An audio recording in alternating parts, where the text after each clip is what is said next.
किन भन्छ नि म लैजान्छु अनि मिठो मिठो खानेकुरा दिन्छु नि हुन्न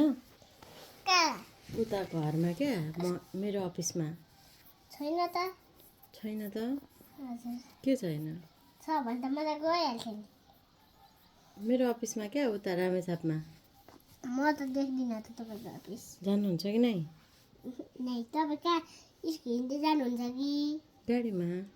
कसको गाडी सुनिल मामा सुनिल मामा अँ ए म त सुनिल मामाको गाडी उकालो पनि चालिस तँबाट हजुर हो यसपालि जानुपर्छ नि त त्यसो भए हस् ए आइडिया कसरी आइडिया होइन मामा हिँड्नु आँट्नुभएको बेलामा म त होइन ऊ त्यो म त गाडीको छेउमा लुकिरहन्छु मसँग जानुहुन्न हजुर मसँग जानुहुन्न जाँदिनँ किन नजाने ठुली मामसँगै बस्ने जानु त यो त ऊ त जस्तै भएछ हेर्नु त सुरज जस्तै हो ठुली मामसँग मात्रै जानुहुने तपाईँ म त जागिर खानुपर्छ हामी पनि खानुपर्छ नि त हो म पनि स्कुल जान्छु पछि जागिर खानलाई त धेरै पढ्नुपर्छ तपाईँ धेरै पढाएको छु खै तपाईँको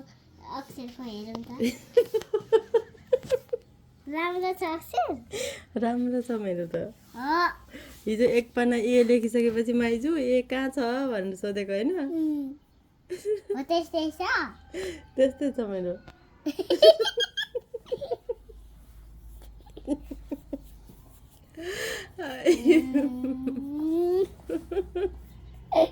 तपाईँको पनि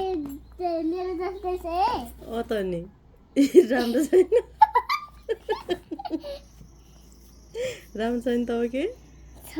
छ अयो खै को आउनु हो को आउनु भएको रे सुनिल मामा सुनिल मामा